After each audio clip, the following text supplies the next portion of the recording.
Muy buenas tardes. Es un privilegio darles la más cordial bienvenida a la 15ª temporada de su foro Viernes de Derechos Humanos. A nombre de la Universidad Autónoma de Chiapas, del Colegio de Abogados Procesalistas Latinoamericanos y la revista Verano. A lo largo de estas temporadas se han abordado diversos temas sobre derechos humanos que han enriquecido el conocimiento y comprensión sobre estos asuntos fundamentales. Es por eso que hoy nos llena de entusiasmo iniciar una nueva etapa junto a todos ustedes y es un honor contar con la participación de la destacada expositora mexicana, maestra Erly Martínez Hernández.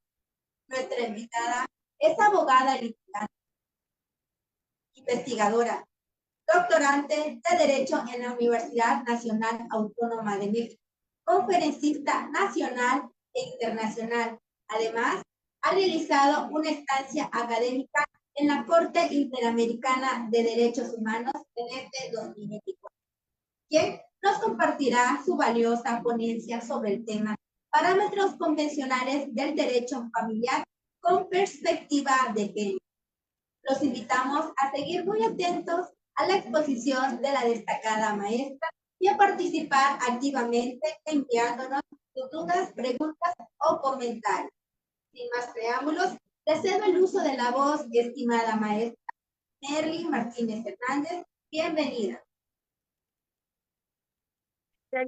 Buenos días a todos, a todes. Es para mí siempre un placer estar aquí reunidos en este tradicional Viernes de Derechos Humanos, en el cual esta vez vamos a platicar sobre mi tema favorito, que es el derecho familiar.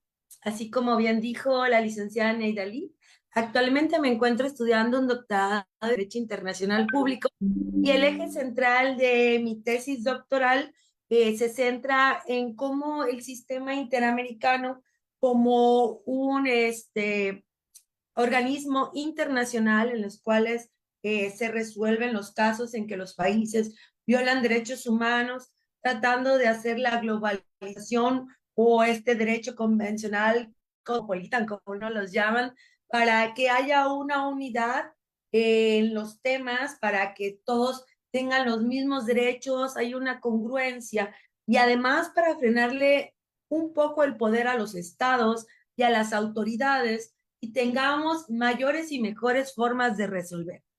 No quiero pasar a iniciar el tema sin antes agradecer al doctor Alfonso Jaime Martínez Lascano por esta invitación a platicar sobre estos temas tan relevantes, que para mí es muy importante la materia familiar, ya que cuando nosotros vemos algunas estadísticas, nos vamos a reflejar en que los casos que más se resuelven dentro de los juzgados judiciales son los de la materia familiar y extrañamente cuando hacemos la comparación en cómo ha evolucionado, la materia familiar es la que ha quedado el último en la lista para las reformas que se han hecho y para la instauración de juicios orales.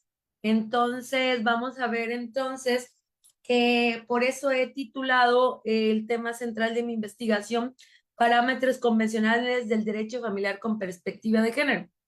Este título pudiera ser un poco complejo o complicado de interpretar si no partimos de que los parámetros convencionales devienen de la palabra derecho convencional. Y el derecho convencional es esa materia que habla de todos los tratados internacionales que en el sistema interamericano se llaman convenciones. Por lo cual lleva ese título de parámetros convencionales, es decir, vamos a ver cómo ha resuelto en el sistema interamericano sobre aspectos de derecho familiar y agregué una particularidad para hacer la investigación un poco más específica, que es acerca de la perspectiva de género, que es una herramienta jurídica que me gustaría platicar el día de hoy para poder fomentar su aplicación y además mejorar la forma en que juzgamos, la forma en que argumentamos.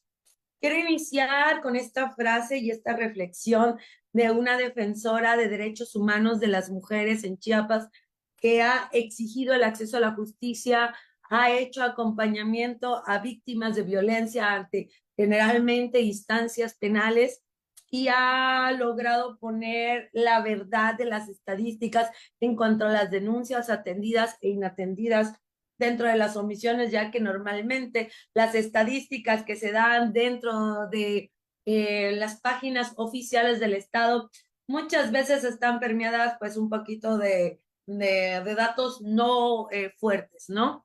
Esta frase es: el Estado es tolerante con la violencia hacia la mujer, por lo tanto es copartícipe y va en aumento por la falta de atención. Marta Figueroa Damián. Quiero contarles también que dentro de mi desarrollo profesional soy docente, que ha sido como el inicio de mi participación en la explicación de algunos temas, y como docente me he percatado que para que todos podamos comprender un poquito de manera más sencilla, podríamos partir de un ejemplo para ver más o menos cómo se están resolviendo y cómo se están juzgando los casos y cómo impacta la perspectiva de género cuando la aplicamos en un caso. Entonces vamos a partir de este método, que es partir de la realidad, y luego nos vamos a ir a las normas para que así podamos iniciar con casos reales. Quise mostrarles en este momento cómo se han resuelto dos casos que tienen ciertas similitudes. Hay que ver que cada caso tiene sus particularidades, pero sin embargo creo que se pueden hacer una comparación, sobre todo en la forma, en los razonamientos y argumentos que utilizan los juzgadores cuando utilizan la perspectiva de género. Primero les quiero contar sobre un caso en el que se resolvió en el año 2014, cuando aún se podía disolver el matrimonio a través del divorcio necesario, que era una falla poder divorciar a través del divorcio necesario, porque había que acreditar una causal por la cual se disolvía el matrimonio, y resultaba de esta investigación una figura que se llama cónyuge culpable. Esta figura de cónyuge culpable atañía consecuencias jurídicas y culpas que hacían que se les disminuyeran derechos en caso de ser en relación al cónyuge inocente, es decir, había un castigo por la conducta. Entonces, en este caso de divorcio necesario, la actora era una ama de casa que acreditó la violencia como causal de divorcio. Y entonces, dentro de su resolutivo octavo, decretó, entre otras cuestiones, que no se le decretaban alimentos a favor de la ama de casa, a pesar de que se había acreditado la violencia. Y como información adicional, no hubo una reparación del daño, una indemnización ni ningún tipo de compensación por haberse acreditado esta violencia. La única consecuencia de la acreditación de violencia, que es sumamente compleja, porque muchas veces o generalmente sucede pues escondidas, a pesar de esto, de haberse acreditado la violencia, el juez argumentó para fundar y motivar la razón por la cual no le decretó alimentos, a pesar de que habían solicitado. Dijo: el juez, tomando en cuenta la capacidad de trabajar de los cónyuges y situación económica, en este caso, no se resuelven alimentos a favor del inocente en virtud de que se advierte su capacidad de trabajar. Ya tenía 40 años. Pues el estudio socioeconómico manifestó ser licenciada en diseño gráfico y además no justifica su necesidad, y el estado de necesidad constituye el origen y fundamento del derecho a recibir alimentos.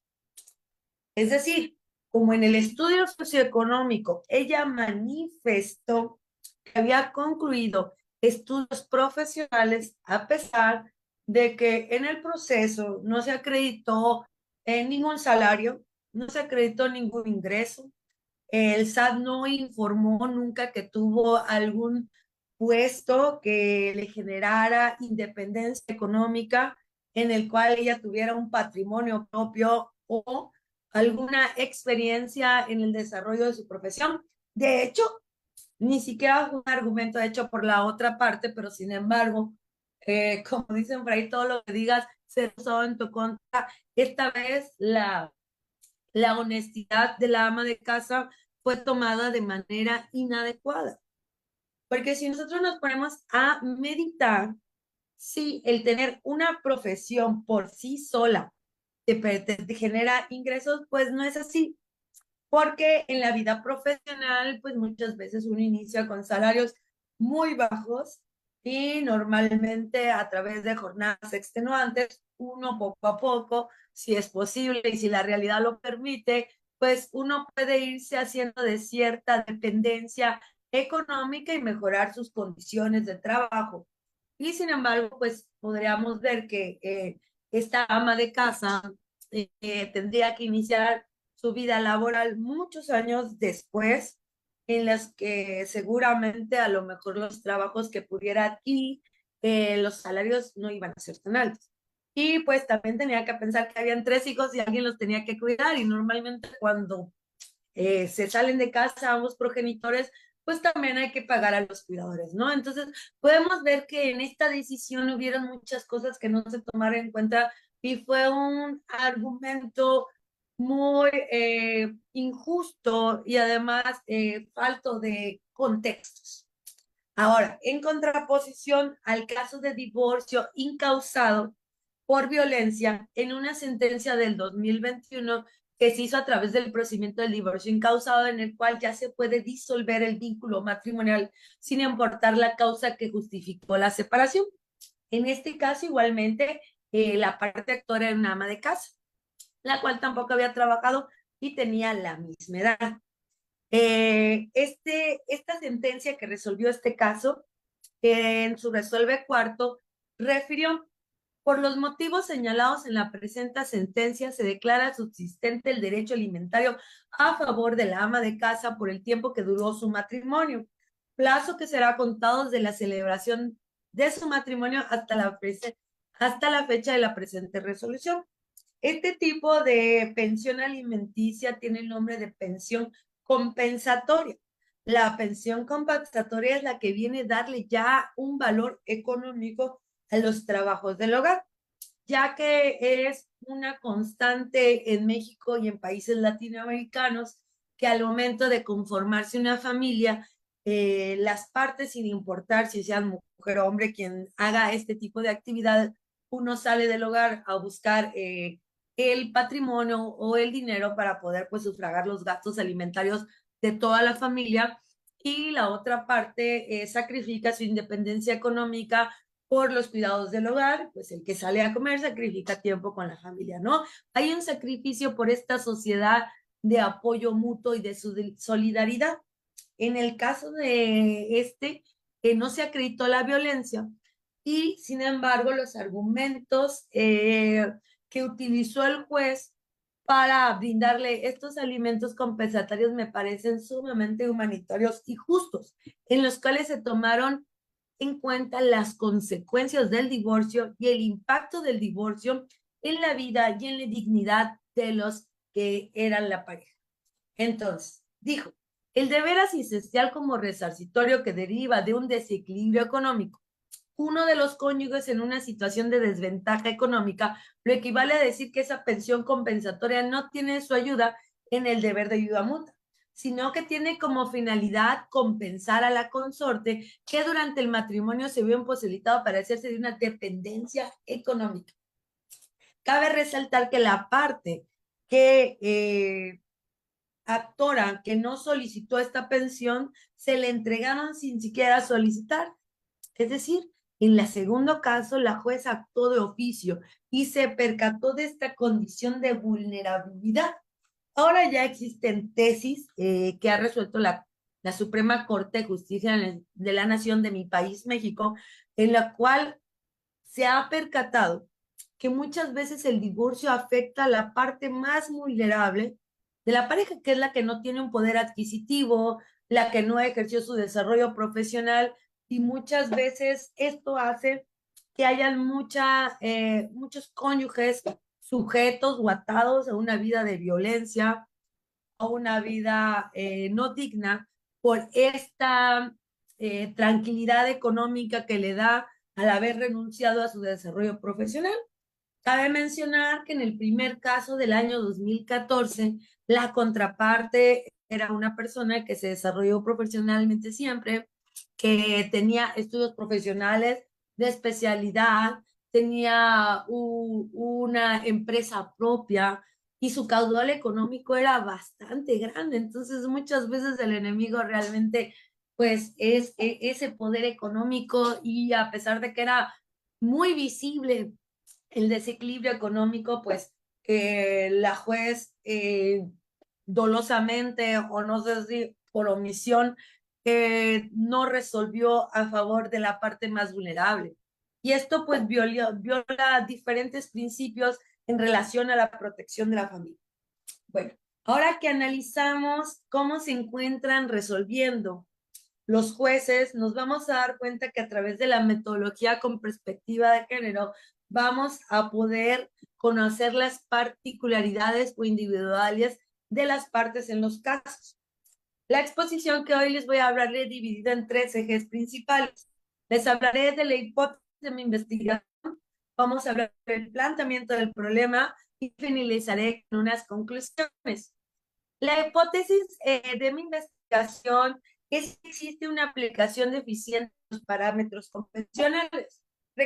Los parámetros convencionales es todo ese corpus juris que se encuentra compuesto del derecho convencional, y voy a hablar acá del sistema interamericano y de manera un poquito como acentuando también del sistema ONU. Entonces, esta aplicación deficiente de parámetros convencionales se la atañe principalmente a no aplicar la perspectiva de género al momento de resolver casos de materia familiar que se encuentra permeado de muchos estereotipos. Y el problema de los casos de materia familiar es que se encuentran inmiscuidos muchos grupos vulnerables, ¿no? Iniciamos desde los niños, los adolescentes, los adultos mayores, las mujeres, las personas con orientación sexual diferente, y entonces la materia familiar se encuentra inmiscuida en toda la sociedad. Esta omisión de la falta de aplicar de la perspectiva de género se le atañe al sistema judicial cuando existen jueces que aplican de manera decimomónica el estricto derecho y no utilizan estas herramientas obligatorias. Además, también esta omisión es por parte del Congreso al no crear leyes que se puedan exigir de manera real y efectiva, que garanticen la protección de las mujeres y las minorías. Eh, Además, que no hayan un recurso judicial efectivo y sencillo, ¿no? Por ejemplo, el caso que yo les hablé, el primer ejemplo aún se encuentra activo, inició en el 2011, y estamos en el 2024 y no a partir eh, la sociedad conyugal debido a que la otra parte impugna auto. Entonces, no tenemos leyes suficientes para garantizar el acceso a la justicia, y vamos a ver que el retardo en la justicia ya en sí mismo es una violación de derechos humanos, y si le agregamos que no le dan alimentos, pues entonces le están dejando un total de desamparo. Entonces, por eso el Congreso también fue una pieza angular de este engranaje, como he escuchado decir a mis amigos y colegas colombianos en sus expresiones, del engranaje del Estado. También es importante establecer que la perspectiva de género se debe de implementar dentro de los órganos disciplinarios que regulan las relaciones jerárquicas, en las que muchas veces se ven inmiscuidos con problemas de acoso sexual, uso sexual, de impunidad o de techos de cristal, como le llamamos, o como le llama la Suprema Corte de Justicia, cuando no se le brindan las mismas oportunidades de trabajo o de participar en puestos públicos de tomas de decisiones a las mujeres, por lo cual también los órganos disciplinarios tienen que utilizar esta perspectiva de género. Asimismo, dentro de la vida política de nuestro país, también es imperante que se aplique la perspectiva de género para garantizar que las autoridades femeninas o de orientación sexual diferente o con algún tipo de discapacidad o con alguna naturalización que tengan o alguna particularidad que los vuelva más vulnerables en relación a otras personas puedan tener voz y voto, ¿no? Y puedan surgir estas decisiones o estos puestos de manera activa y positiva. Tenemos también dentro de mi hipótesis que en el derecho familiar existe una falta del control difuso de convencionalidad a través del sistema de portal de transparencia. He solicitado a diferentes órganos del Poder Judicial del Estado de Chiapas, del Estado de Nuevo León, también de Jalisco, para que veamos cuántos jueces han aplicado el control difuso de convencionalidad y en algunos casos no existe esta categoría para poder documentarla o poder tener estadísticas reales, lo que hace llevar en que existe muy poco uso de esta facultad que garantiza el acceso a la justicia. Esta falta de control de difuso de convencionalidad se le atañe a los jueces nacionales, las cuales tienen como consecuencia al tener esta omisión de ejecutar esta facultad, que se perpetúe la desigualdad de género y conlleva a esta sistemática vulneración de los derechos humanos por parte de nuestras autoridades. ¿Cuál es el estado de la cuestión cuando nosotros hablamos sobre estos tópicos? Tenemos que partir de ver cómo se encuentra el estado, cómo se está resolviendo actualmente, cómo es la realidad. Entonces vamos a ver que esta realidad la podemos visualizar iniciando pensando en cuáles son las obligaciones del Estado. Y el Estado tiene la obligación de proteger a la familia. El Estado tiene esta obligación ordenada por nuestra Carta Magna, también la tiene por leyes secundarias, por el Código Civil, lo tiene por tratados internacionales. Entonces, esta obligación está bien fundamentada, pero no está bien garantizada. También debemos ver que en México la protección de la familia no ha evolucionado conforme a los estándares del derecho internacional.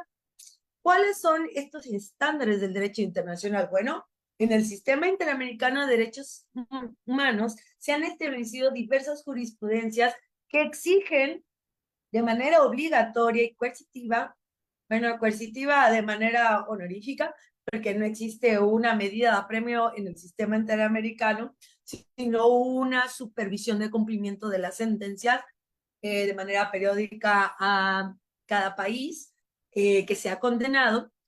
Sin embargo, se han establecido estas jurisprudencias y no se ven reflejadas en nuestras sentencias.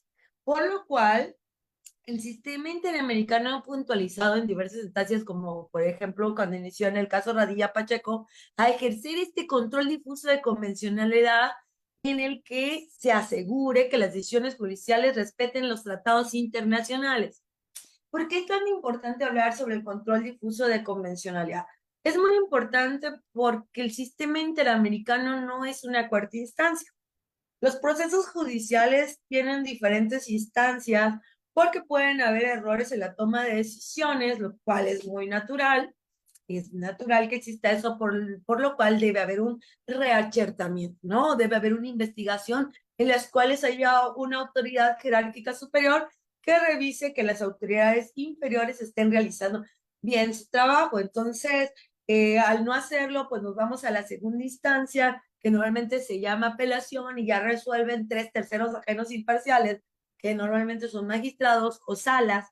Y sin embargo, si todavía existen agravios o conceptos de violación que violen derechos humanos, podemos acceder como a un recurso extrajudicial que es el amparo, ¿no? Dentro del proceso amparo indirecto, ya cuando pone fin a juicio, amparo directo, y entonces, aún si existe una violación de derechos humanos, podemos ir todavía a un recurso de revisión a través de la Suprema Corte de Justicia de la Nación, y si aún no existe el acceso a la justicia, porque sucede en muchos casos, a pesar de que haya una revisión continua de estos casos, pues muchas veces por la corrupción y a veces por la ignorancia, pues llega a un órgano internacional que en este caso es la Corte Interamericana de Derechos Humanos, a las cuales México ya se sujetó a su jurisdicción. Y entonces al llegar el caso a la Corte, la comisión hace un filtro para ver si ese caso es un caso de derechos humanos y entonces se puede percatar dentro de un caso que hay una situación de violación de derechos humanos que puede ser a veces sistemática, puede ser continua y se dan cuenta que hay leyes que más allá de proteger los derechos humanos los vulneran y entonces ellos ponen dentro de sus resolutivos medidas para que no todos los casos que pasen por el mismo camino sinuoso tengan que llegar a esa instancia para poder resolverse. Entonces, este tipo de facultades prevé y les dice, bueno, ya llegó este caso hasta acá, ya nos dimos cuenta que existe esta vicisitud o esta omisión y entonces ya les da el poder a los jueces nacionales para que puedan resolver de esta manera y dejen de resolver las leyes que violan estados nacionales a través del principio pro homine. Es una facultad importantísima que va a ayudar a que ya no tenga que haber un juzgado internacional que venga a resolver los casos o a dar el ejemplo de cómo resolver, sino que ya podamos evitar que haya más violaciones de derechos humanos y nuestro sistema de justicia vaya más acorde a la protección de los derechos.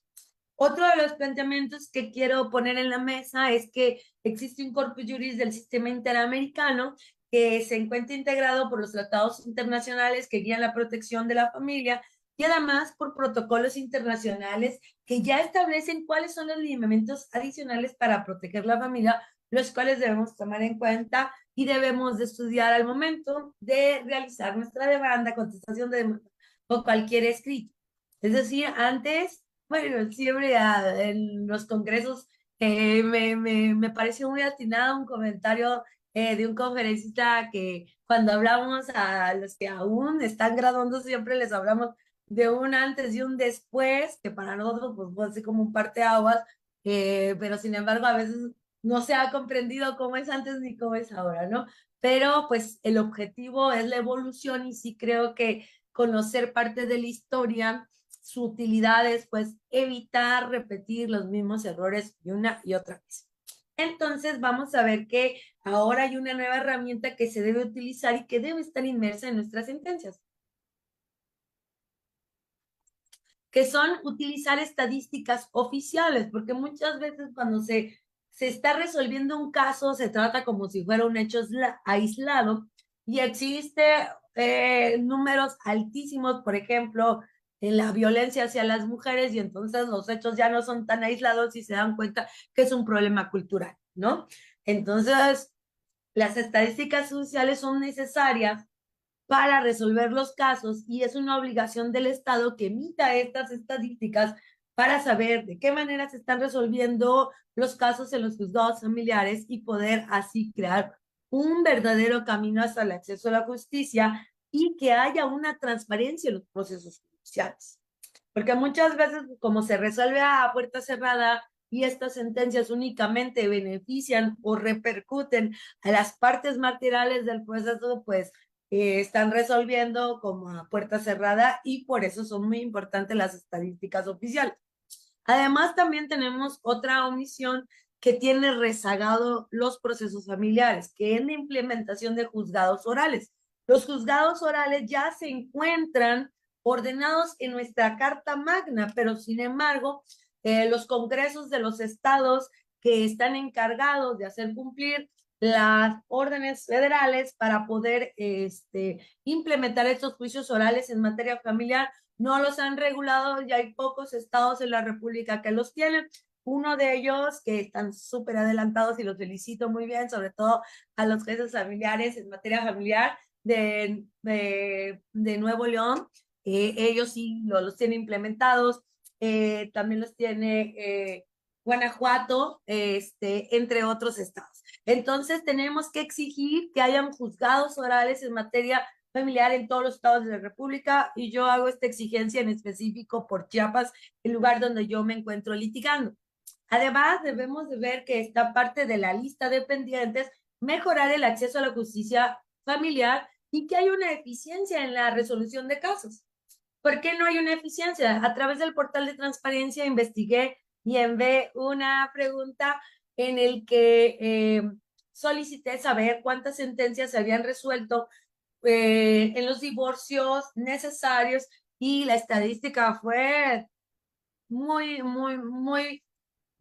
mala porque de los casos que se habían presentado o iniciado las acciones de divorcio necesario, solo como el 90% no tenían sentencia. Entonces nos estamos viendo que ahí hay un problema grave, ¿no? Entonces no existe eficiencia en la resolución de los casos, porque pues el 90% de las personas que habían intentado esta acción no habían logrado divorciarse. Es como un caso similar que es como más conocido por todas las partes, que es la materia penal, como tener un arraigo oficioso y estar privado de tu libertad sin que hayan pruebas en tu contra y que no tengas una sentencia y estés en un centro penitenciario por más de 15 años, como hay muchos casos aquí en México, y no tener una sentencia. Entonces, no hay acceso a la justicia. También debemos de partir que hay violación a los derechos humanos, en el que el acceso a la justicia en materia familiar viola sistemáticamente los derechos de las partes más vulnerables, que son las mujeres, los niños quienes son las víctimas. Además, no hay recursos sencillos ni eficaces para las víctimas y sobre todo no hay una reparación integral. Porque, por ejemplo, si nosotros impugnamos cualquier auto que se va en la secuela procesal, tarda en resolver alrededor de 3 a 4 meses.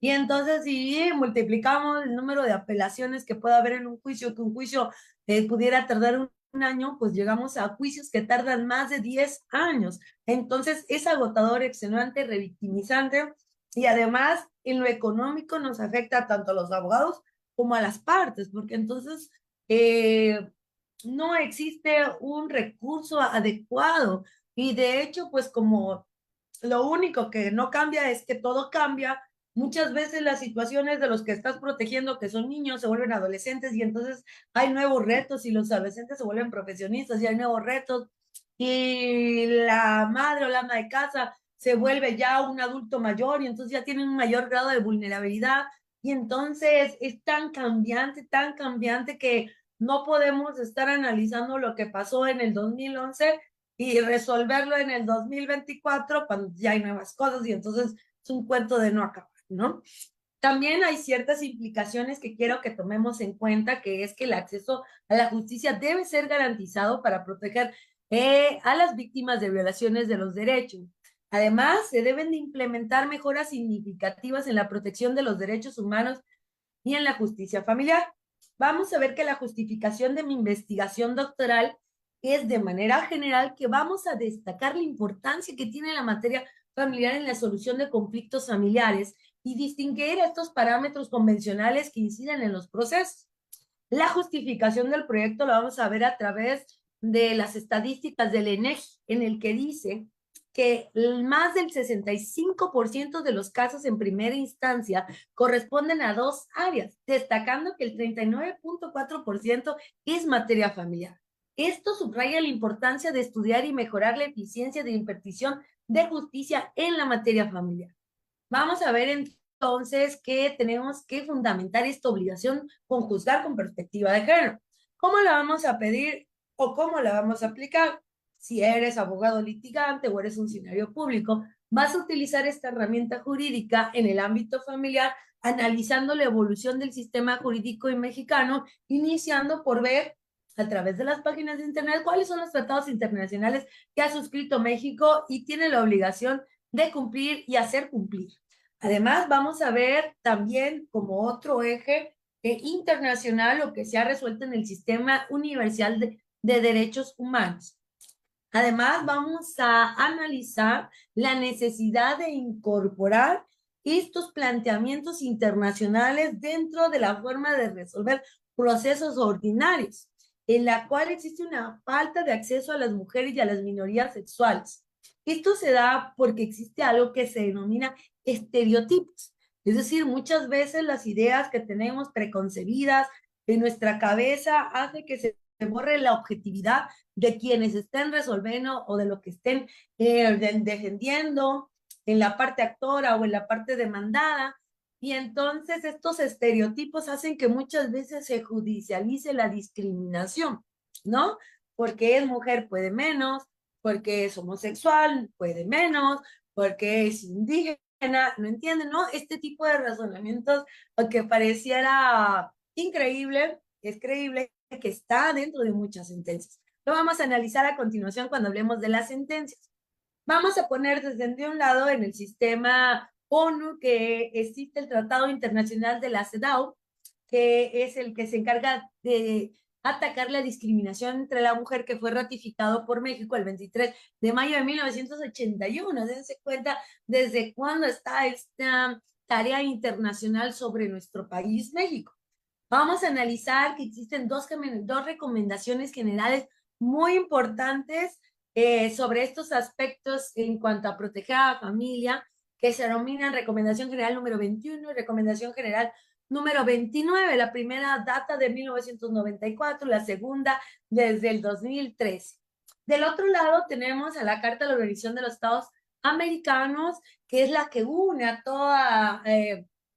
todo nuestro continente americano, en el cual ya implementamos nuestro propio sistema judicial internacional, en el que está conformado por los países de la OEA, y que el tratado eje o fundamental es la Convención Americana sobre Derechos Humanos y mi convención favorita, que es la Convención de Belén do Pará. Les invito a estudiarlo y fundamentar sus argumentos a través de esta convención.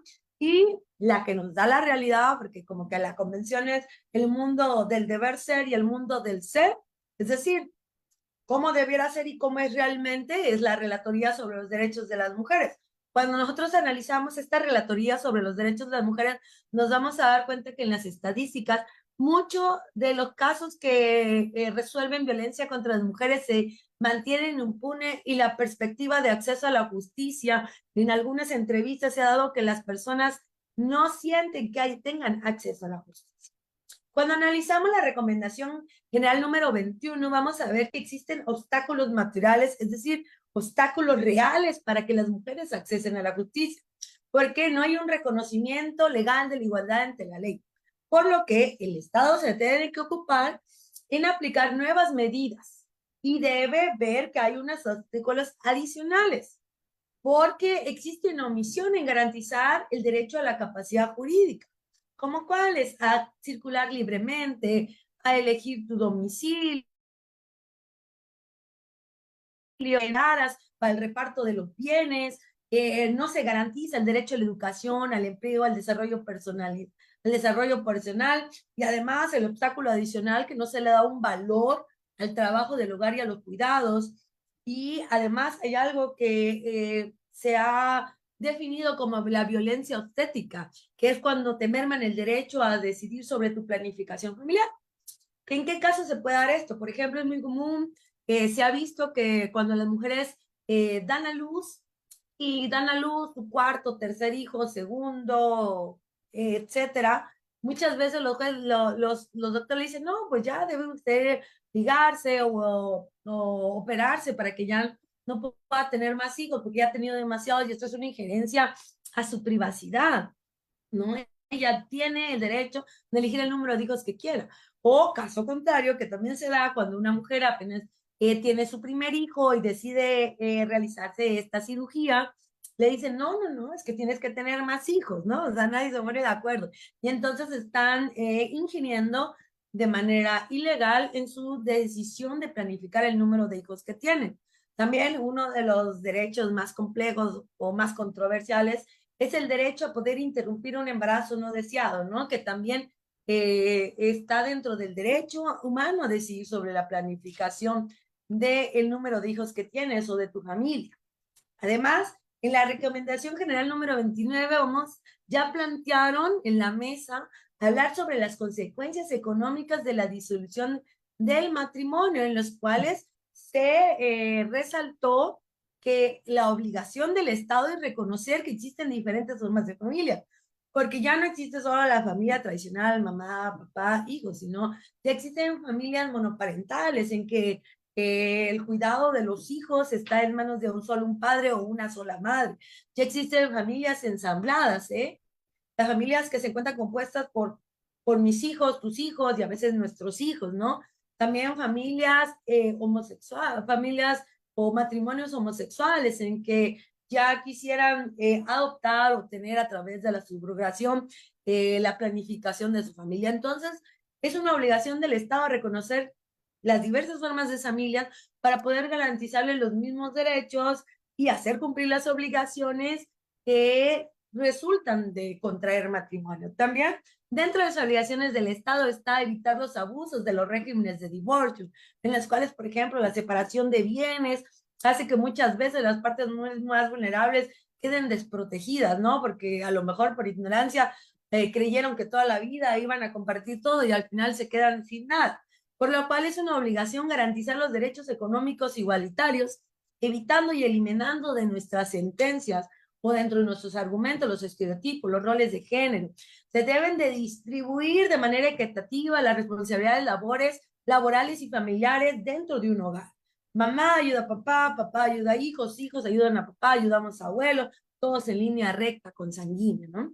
O las que son ahora las familias de hecho, ¿no? Porque el nexo biológico no te hace papá o mamá, sino te hace papá y mamá los cuidados diarios de protección, de amor y económico. Entonces a veces las personas crecen dentro de hogares que no tienen en común el lazo consanguíneo, pero sí son protegidos como si fueran. Entonces ya hay padres de hecho y madres de hecho. Entonces, esto se debe de proteger.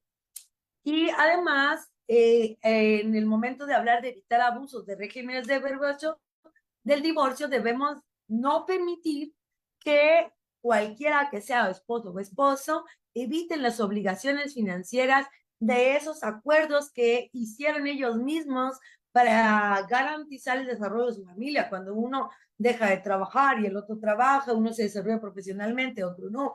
Uno pone a nombre del patrimonio familiar todo a su nombre y el otro se queda sin nada. Bueno, entonces, ahora que vimos cómo tenemos algunos tratados internacionales, obligaciones, omisiones y deficiencias, vamos a ir a casos prácticos. ¿Cómo ha resuelto la Corte Interamericana en casos de género? Uno de los casos emblemáticos que visibilizaron la sistemática violación que había a las mujeres en casos de violencia es el caso González y otra, denominado Campo Algodonero, en el cual se trata de tres mujeres de nombre Laura Berenice Ramos, Claudibet González y Esmeralda Herrera Monreal, en las cuales ellas fueron encontradas sin vida en un campo algodonero, por eso es llamado así el nombre. Quiero empezar que este caso se suscitó en Ciudad Juárez, Chihuahua, es uno de los estados que se encuentra colindando con nuestro vecino Estados Unidos, en el cual existe un número alarmante de mujeres desaparecidas. Sin embargo, a pesar de que existe este número alarmante de mujeres desaparecidas, que es una constante y hay números rojos en que hay mujeres que no regresan a sus hogares, las familiares de estas tres mujeres acudieron a reportar la desaparición de sus familiares en diferentes fechas y sin embargo se encontraron con agentes estatales indiferentes que las revictimizaron, en las cuales no iniciaron una investigación policíaca inmediata ni activaron ningún protocolo de búsqueda. Y les dijeron pues que las mujeres buenas se encuentran en sus casas, que seguramente se fueron con el novio y que si algo les pasaba era su culpa. Y entonces, al no activar los protocolos de búsqueda de manera inmediata, lamentablemente fueron encontradas el 6 de noviembre del 2001 con signos de violencia sexual, en las cuales a través de peritajes determinaron que fueron privadas de su libertad antes de su muerte. Tal vez si hubieran iniciado a buscarlas el día 1 en el que se intentó levantar la denuncia, hoy estarían con nosotros. Y entonces, imagínense la situación de vulnerabilidad y la violación de derechos humanos, la violencia psicológica, la violencia institucional, a no actuar de manera diligente. Es así que por la falta de actuación y otras omisiones dentro de estos procesos penales, se sentenció a México por la Corte Interamericana de Derechos Humanos en que el Estado mexicano había violado derechos a la vida, a la integridad personal, a la libertad, los derechos al acceso a la justicia, a la protección judicial y además violó derechos del niño porque una de ellas era menor de edad al momento de su desaparición. Ahora, la parte más bonita del sistema interamericano y formidable es que las sentencias por se, como les había platicado al inicio, buscan medidas para que estas situaciones no se vuelvan a repetir. Es decir, no solo resuelven el caso concreto, es decir, no únicamente va a beneficiar a las partes materiales del proceso, que en este caso eran los familiares de estas mujeres desaparecidas, sino que también brindó acciones para que estos sucesos no se vuelvan a repetir. Entre los resolutivos a medidas de reparaciones que deberían brindar atención médica, psicológica y psiquiátrica gratuita a las partes que habían denunciado y las víctimas, el catálogo de víctimas se amplía porque protege a todos los miembros de la familia, porque cuando un integrante de la familia desaparece, no solo afecta el psique o el nivel emocional de una parte, sino de todas las personas que cotidianamente convivían con ella. Además que en nuestros procesos ordinarios, la atención psicológica se da únicamente durante el proceso. Y una vez que hay sentencia, sea cual sea el sentido de la sentencia, ya no tienes derecho. Entonces aquí esta atención psicológica se tiene que dar durante el proceso, después del proceso y hasta que la víctima lo necesite. Además, ordenó que no existía el crear una base de datos que contenga la información personal disponible de mujeres y niñas desaparecidas a nivel nacional, principalmente genética y muestras celulares. Cuando hice una investigación sobre este tipo de páginas y se encuentran bien hechas, me encontré que aún existen algunas deficiencias en las páginas y en la muestra de genética y muestras celulares. Además, ordenó que había una estandarización en los protocolos utilizados para investigar este tipo de delitos que se relacionan con las desapariciones, la violencia sexual o homicidios a mujeres. Porque existe un protocolo que te dice cómo debes actuar, no tienes por qué, las autoridades muchas veces lo que hacen es que actúan así, sin saber de qué manera hacer y están haciendo las cosas como ellos les da a entender. Sin embargo, existe el protocolo de Estambul que ya te dice de qué manera vas a actuar, paso 1, paso 2, paso 3, y entonces debemos utilizar. Además, decidió que se deben de remover todos los obstáculos de jure y de facto que impidan la debida investigación de los hechos, que hasta el momento no existen responsables de quienes desaparecieron a estas tres mujeres. Además, lo que me parece formidable es que ordenó investigar a los funcionarios acusados de las irregularidades y sancionarlos. Porque ¿qué sucede en nuestro país, México, y en mi estado Chiapas? Pues muchas veces existen omisiones dentro de las autoridades, que en algunos casos son evidentes y en otros no, en unos se pueden acreditar y en otros no, y sin embargo no existe ninguna consecuencia de actuar indebidamente. Los protegen. Y entonces esta protección hace que no haya una evolución y una responsabilidad real de esa obligación o esa representación del Estado en el que las personas acuden a ti para el acceso a la justicia o para sentirse protegidas. Además, hubo una decisión psicoprofiláctica que ayudó como a proteger o a curar este lado emocional que muchas veces no se ve en un sistema jurídico que pudiera ser así, no tan psicoprofiláctico, y es levantar un monumento en memoria de las mujeres víctimas de homicidios por razones de género en Ciudad Juárez, Chihuahua, en el cual este monumento hace que no nos olvidemos de lo que está sucediendo, de lo que sucedió, y las víctimas o los familiares de esas víctimas se sienten recompensadas o por lo menos que existe un acto que les recuerda que se protege la dignidad del ser humano. Además, una disculpa pública que debía ser difundida a nivel nacional y he hecho así varias encuestas en los diferentes lugares en donde he dado conferencias para saber si los alumnos o los abogados litigantes o los maestrantes o los doctorantes han visto esta difusión de disculpas públicas y generalmente son muy pocas las personas y existe más difusión por otro tipo de programas que no te dan ningún aprendizaje cultural o educacional y esto que sí son importantes no le dan la difusión. Otro caso que les quiero hablar es el caso Rosendo Cantú y otra versus México, en los cuales este tiene un mayor grado de vulnerabilidad, toda vez que las partes agraviadas o las víctimas eran de indígenas Mepá, que vivían en la barranca Tecuani, en las cuales ni siquiera hablaban el idioma español y viven en unas condiciones económicas más vulnerables. Es el caso de Valentina Rosendo Cantú y la niña Jenny Bernardino Rosendo, quienes el 16 de febrero del 2002 fueron interrumpidas por 8 militares y un detenido en el que lo llevaban y los militares estaban preguntando, buscando una persona, pero sin embargo ellas se encontraban así en un río lavando ropa para que se den cuenta del contexto de pobreza en las que vivían y aparte no hablaban el idioma español, sino su lengua natal indígena. Y al momento de encontrarse en esta situación, los militares, que eran los que llevaban este detenido y le estaban cuestionando sobre el paradero de una persona, la violentaron sexualmente a Valentina, que era la mamá, frente a su hija. Y ellas valientemente fueron a presentar la denuncia penal, pero sin embargo se encontraron con argumentos como que no, los militares no cometen injusticias, los militares no pueden cometer delitos, no querían recepcionar la investigación penal y entonces ella con muchas insistencias y con muchos recursos se admitió, pero sin embargo el Ministerio Público dijo que como el militar era la parte acusada, la investigación debía ser remitida a una jurisdicción penal militar y sorprendentemente, entre comillas, el caso fue archivado porque pues muchas veces los militares se protegen entre sí.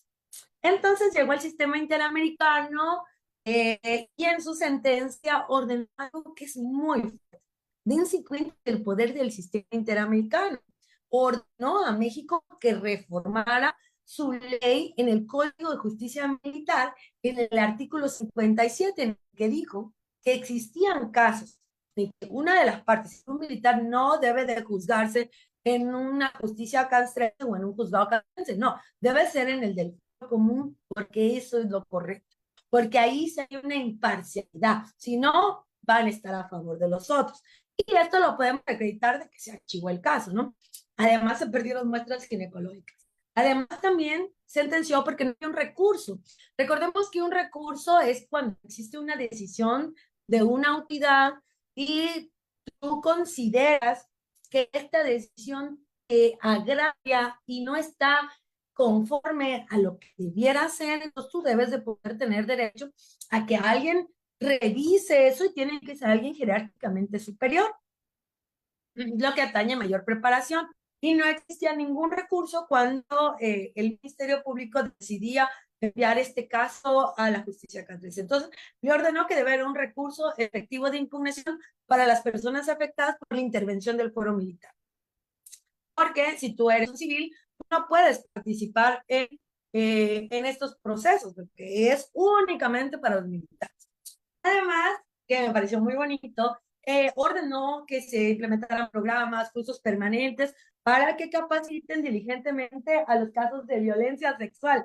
Además, debe examinar los hechos y las conductas de los agentes, otro acto de reconocimiento, otorgar becas de estudios, instituciones mexicanas, en beneficio de toda su familia.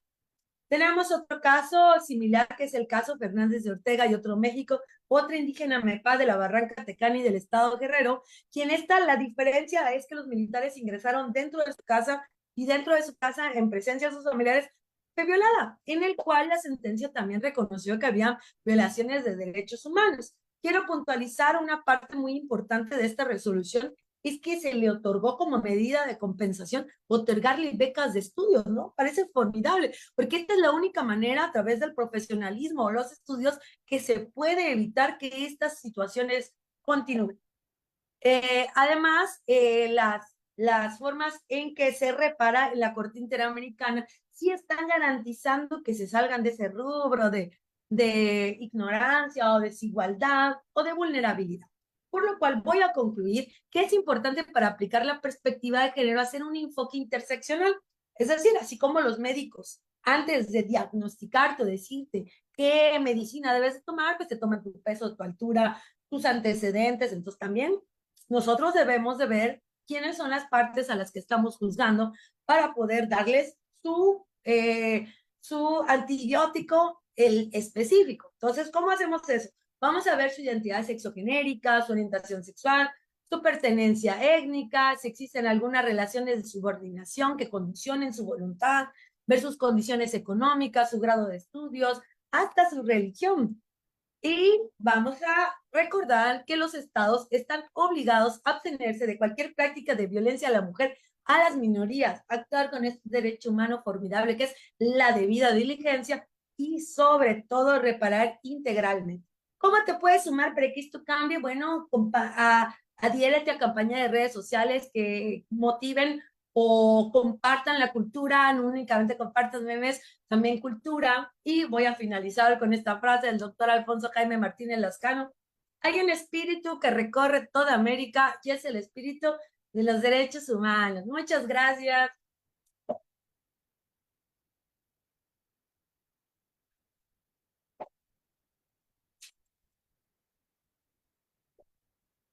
muy bien, excelente exposición. Eh, no es la primera vez que se toca este tema, es un tema muy interesante. Realmente has abordado muchos temas, quiero felicitarte y también exhortarte a que continúes con ello. Eh, a pesar de que se tocaron muchos temas, yo voy a hacer algunas preguntas muy sencillas respecto a lo expuesto que ya se ha manejado, que es interesante. ¿Cómo se manifiesta, por ejemplo, los roles de género tradicionales en los procesos de custodia y cuidado de los hijos? ¿Y qué impacto tienen las decisiones judiciales en este sentido? Ay, muchas gracias por la pregunta. Es un tema súper importante y muy complejo. Podríamos decir que los roles de género normalmente están atañen a creer que por ser mujer tienes naturalmente la capacidad de criar a un hijo mejor que un hombre. Ese es un estereotipo, porque existen padres formidables también y existen madres no tan formidables. Entonces, no se debe de partir porque había como una regla general en la cual la guardia y custodia normalmente, dependiendo de la edad, quedaban con la madre. Solo estoy de acuerdo en cuando, por ejemplo, son lactantes, porque ese es instituible el que los menores deben de consumir calostro para el desarrollo de su sistema inmunológico. En esos casos hay una razón, una justificación muy razonable. Pero sin embargo, ¿cuándo se vuelve compleja esta decisión? Porque es sencillo cuando hay un padre malo o madre mala, y pues se le da al bueno, por así decirlo, ¿no? Que podremos ver cuáles son las causas por las cuales uno puede perder la guardia y custodia, o en casos muy graves, la patria potestad, ¿no? Como la violencia, el ebrio consuetudinario, la prostitución, cometer algún delito, entre otras razones. Pero sin embargo, y la verdadera complejidad de la guardia y custodia es cuando existen dos padres bastante buenos, bastante aptos, y entonces ahí la situación se vuelve un poco compleja. Y entonces se tienen que hacer tanto estudios socioeconómicos, se tiene que ir a donde se encuentra el menor, al entorno del menor, la trabajadora social, para que de manera holística esta decisión se tome, no solo basándose en reglas o en premisas mayores o en premisas menores, ¿no? Sin embargo, ir a la realidad, ver si dentro del hogar tiene un lugar de esparcimiento, irse a las calificaciones de los niños para ver cómo les está impactando esta separación, irse a valoraciones psicológicas para ver un acompañamiento psicológico dentro del proceso. Y además también no solo a los niños, sino a los padres, y no solo a los padres, porque a veces los padres separados ya tienen una familia propia, y entonces también se le deben hacer estos estudios a los que se encuentran compartiendo con estos menores, para que así el juez, a través de todos estos elementos, pueda tomar la decisión más justa o más adecuada para ver y pues a lo mejor establecer algún régimen de convivencia una guardia y custodia compartida. Ahora sí que depende mucho de la creatividad del juez y de tomar decisiones asertivas para el cuidado de los menores. Yo creo que podríamos ver que estas serían las maneras en cómo podemos resolver los casos de guardia y custodia. Muy interesante, muy completa la respuesta. Una más, una cuestión más, porque son temas muy sensibles realmente. La materia familiar, pues, llega a lo más fuerte de las relaciones humanas. Y desde ese punto de vista también vemos que muchas veces el enemigo está en casa. Entonces, ¿cómo se aborda la violencia intrafamiliar desde una perspectiva de género en los sistemas judiciales y qué medidas implementan para garantizar la protección de las víctimas y la prevención de la reincidencia? Pues muchas gracias por la pregunta. La verdad es que yo denomino a la violencia como el cáncer de la sociedad. Lastimosamente, la violencia es un problema cultural y hay algo que los psicólogos han llamado en específico en un artículo de Bernstein que dice que la violencia es un ciclo. Entonces, normalmente debemos de partir que la persona, generalmente, si no hay un problema neuronal en el que haya una no producción de ciertas hormonas que ya afecten, ¿no?, el desarrollo normal de tu cerebro, si no existe esa discapacidad biológica, pues es que las personas violentadas normalmente fueron violentados. Entonces la víctima se convierte en victimario y este es un ciclo de la violencia que muy difícilmente se rompe con estos patrones y sobre todo pues se ha implementado la violencia hasta para el cuidado de los niños, que a mí me parece súper aberrante tener que pegarle a un menor porque pues estamos en condiciones de desigualdad y pues yo creo que más allá de ayudar, ataca, no sé, la seguridad personal de las partes. Entonces, cuando las partes alegan violencia, existe una situación difícil, porque puede ser que la violencia sea verdad y puede ser que la violencia no sea verdad, pero antes de que podamos investigar si es o no, vamos a tomar en cuenta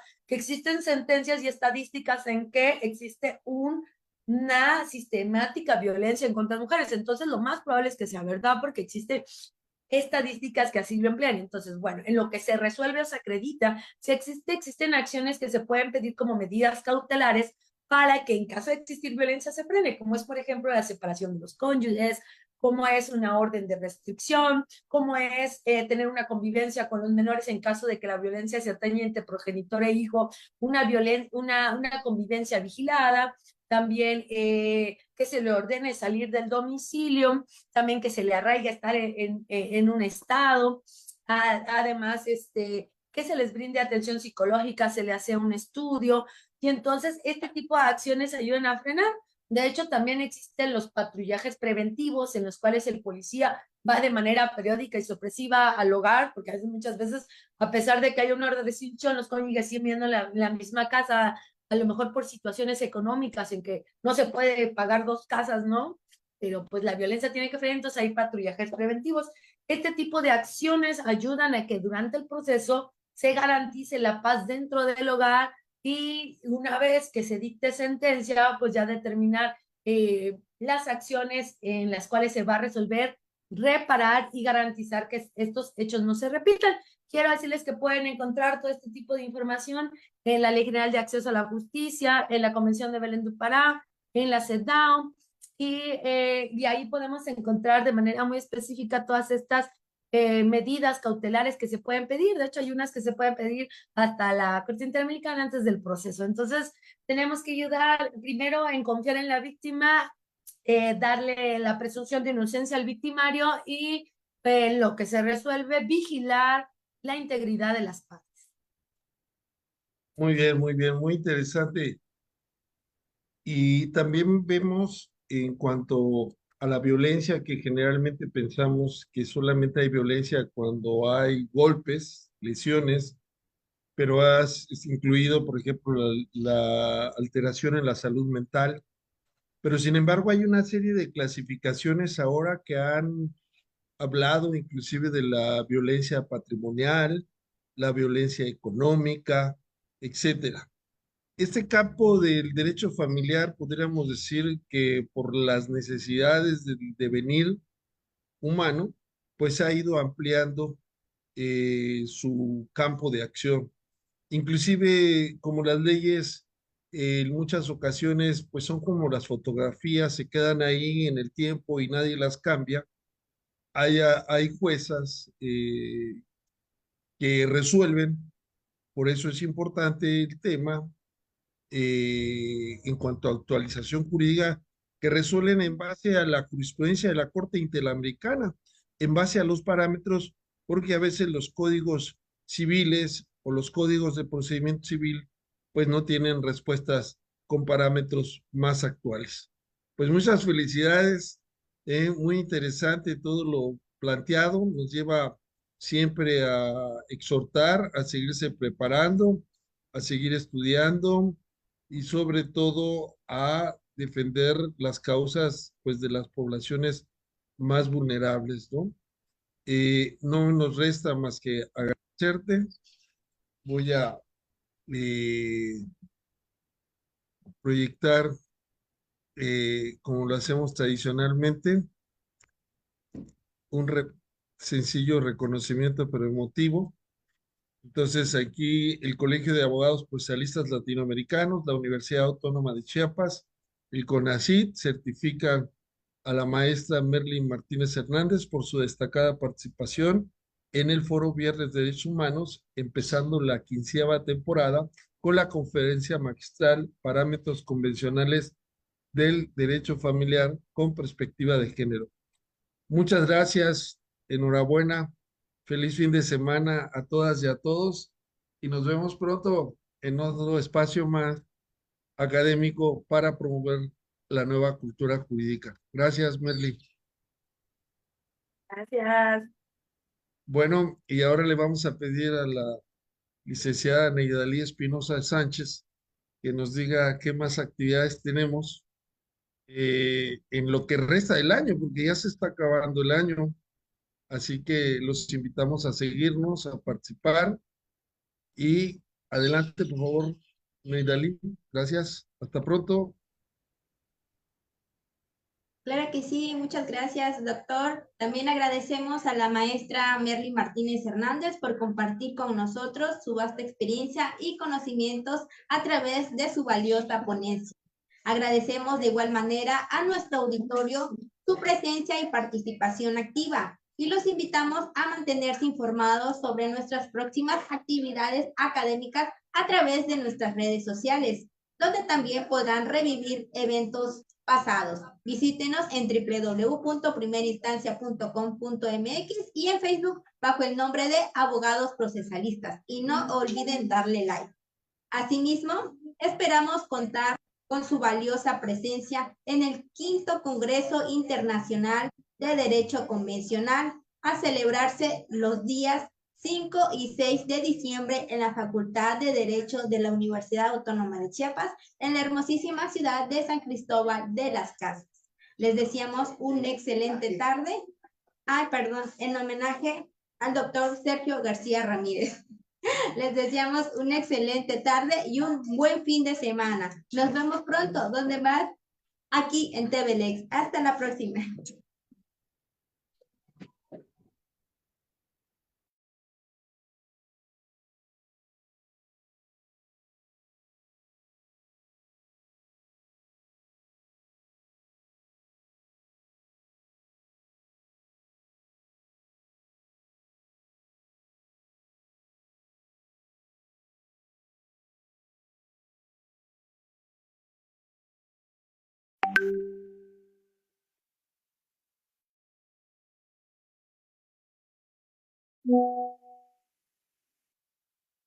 Thank you.